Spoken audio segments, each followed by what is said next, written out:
So, ang nag-repair ani mga boss, ang diagnose ani sa technician mga bossing is battery ang problema, which is battery man gyud ang problema mga boss. Pero wala lang yan na diskartean. Natin na dawat karon mga bossing nga Infinix nga cellphone diri ang problema is dili ga charge. Pag imo siyang i-charge nga naka-turn off mga boss, mo gawas ang 0% niya pero dili siya gasaka. So mao ni ang problema sa iyang cellphone mga bossing. Dayon ato ni siyang i-on mga boss, tan-awon nato para makita gid nato kung unsa gid ang problema diri sa ta sa basic. Ato sa siyang i-diagnose kung tinuod ba nga dili siya ga-charge. So ato siyang i-turn on mga boss para makita nato kung wala ba gid ga-charge dito. Kay pag power on, pag naka-off siya, pag i-charge nato magawas man iyang 0% ani nga charging pero di siya gasaka. So basin lang mamili charger or on sa bakaha mga boss. Pero basahin nga ni naagid ni problema mga boss. So nigawas na yung XOS, hulaton nato siya nga moadto sa menu para makita nato gyud kung dili ba gyud siya masudlan. So kato kay 0% man gito siya mga boss. Ayon nigawas pero napalong gyud siya. So ang atong buhaton karon mga bossing, so ato ning open ang cellphone, tan-awon nato ang sa sulod ani niya. So fast forward lang ta mga bossing. So ato i-open ang cellphone niya mga boss para makita gid nato kung aha gid ang problema ani nga cellphone ni. So ahon natong tanggal ani mga boss, i-remove nato ning diri sa ihang charging board.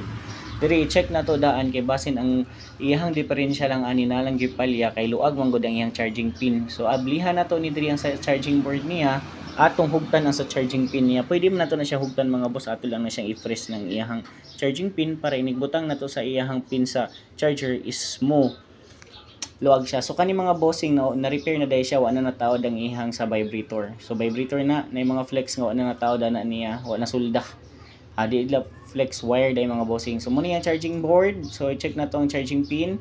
So atong bao luag kay tanan mga boss. Luag gyud kay siya. So atong buhaton is medyo iduot na to para pod medyo mahugot-hugot siya. So mo to gidot ato gamay. So pagtaod na to is medyo hugot ra man kaayo. So ato pang luagan. So ayun, hugot na kay tanan mga bossing. So ibalik na to. Itaod na to siya. And then syempre diagnose gihapon ta. Basic lang sa nga diagnose kay basin magug maura ang problema. So ayun, nag-charge na. So 0% ang nakita niya. So i-turn on na to ang cellphone. Stick na to turn on. So maura gihapon mga bossing. 0% ra gihapon, wala gid siya alibyo. So syempre bago pa man nag-charge, and then kani mga micro nga mga cellphone pa is dugay pag hindi siya masudlan. Ini-charge na to. Di pa sa mga type C nga paspas kayo. So yun, nakita na mga bossing. So naay problema gihapon sa charging niya pero wala charging nga sign nakabutang, and then napalong ra siya. So kato mga boss, ambot nakita ba sa camera basta walay charging sign to siya. So next mga bossing, so kana wa man na natawad unya nato na siya tawad. Next mga boss, i-open nato diri ang sa motherboard niya kay para pod ma-check nato kung unsa gi problema. And then kani man gud mga bossing, ang battery ani is na repair na. Pero I don't know sa last nga nag-repair ani nga cellphone kay gipa-repair man gud daw ni, nagbayad daw sila anig 500 pesos dito silang gipa-repairan, unya ang ending wala day gihapon na ayo. Mura gi-charge nila ang battery. So mo na is ilan nang na-check ang battery, abi man ako na-repair na ning battery, wala man day ni na-repair di ay. So abi na ko na repair na kay gibutang og tape. So remove na to ang battery, tan-aw na to ang iyang fuse diha. Kung naa pa ba ang fuse kay basi gitanggal ang fuse. So ayun mga boss, wala na tanggal ang fuse. Ang gibuhat day ani sa nag-repair mga bossing, giilisan niya board. Kanang board niya ana kay natanggal naman ang iyang sa battery anang connection positive ug negative, or iyaha lang nang gisulda basi natangtang na. So ayun mga bossing ko, so atong i-remove ang fuse. So basic lang ni mga boss. So unahon sa nato ni sa battery kay basing maorang problema, i-remove nato na ang sa fuse ana. Dayon ato rasad na siyang i-direct og connect. Kay pwede na siya i-direct og connect mga bossing. So na-remove na nato ang fuse. So sulda ta direct connect. And then ato po din na siyang i-try mga boss kung okay na ba. So na-remove na to ang fuse, brasan na to gamay para pod limpyo tan-awon. So ibalik na to na ang battery mga bossing. So yun mga boss, is natawad na to ang battery, try na to charge.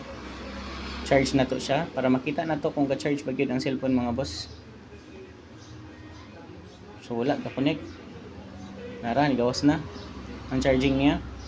And then, pag sa charging, tanaw na to kung kita ba mo 1% ba siya. Kung 1% na, goods na mga bossing. So nag 1% na siya mga boss. So all good. So ang problema gid ani, maura gid niya ang fuse niya. So mao ni ang salarin, ang fuse ra gid ang salarin ani mga bossing ko. So i-try na to ni turn on karon kung mapalong pa ba siya. Kung mapalong pa siya, ato paning i-testing kung mo 2% siya, kung goods na ba, kung all goods na ba siya. So ayun, nagkita na nato ang 1%. So turn on nato siya is medyo natanggal magud ang iyahang membrane ani sa switch. So ato na lang siyang sukon lang sa i-connect na to ang positive ug negative niya para makita nato kung gatsaga function pa ba ang cellphone. So ayun, nag-turn on na. Wala to na. So tanaw na to mga bossing. So ayun, nag-on na siya and then nakita na ang charging sign niya. So tanaw na to mapalong ba. So check na to kung mapalong pa ba siya. So nakita na gyud charging sign. So mo ra gyud ang problema mga boss, ang sala rin ato is ang fuse. Pero sa switch sa iyahang switch naman nun, sa iyahang charging pin mga bossing is medyo luag gyud pud to ganina naapod to siya dito. So meaning duha gyud ni ang problema niya, charging pin o kaning iyahang sa fuse. So hinuon kung ang fuse wala na to na hugtan to sa charging pin, nigawas man gud to iyang charging ganina. Pero tandugonon lang pud siya. Pero mas mayo ra pud kay ato siyang na-adjustan, nahugot na to ang sa charging pin niya. So karon is nakita na nato nga nigawas na 1% kay ganina 0% mangut to ganina mga bossing. So karon mga boss is ato sa ning itaod ning iyahang vibrator mga boss, kay kaning ihang wire sa vibrator sa last nga nag-repair ani wala magud ni niya gi taod og balik. So taod na to siya mga bossing, kani gi-repair na ni mga boss, wala na sulbad sa lain. So ayun, all goods. Ayun mga boss, double check na to kung okay na ba, nasudla na ba. So ayun mga boss, nasudla na, himon siya 3% ang battery. So ang nag-repair ani mga boss, ang diagnose ani sa technician mga bossing is battery ang problema, which is battery man gid ang problema mga boss. Pero wala lang yan na diskartean ang battery. So ang ato mga boss, na diskartean na to, gitanggal na to ang fuse, kay ang problema lang sa battery niya mga boss is fuse. Kay kaning battery man gud ini basta-basta madaot gid mga bossing. So fuse lang gid siya. So mo to ang salarin gipakita na og ganina kani mga bossing. So pakita na to ang fuse. Ayun, so mo ni ang fuse sa battery.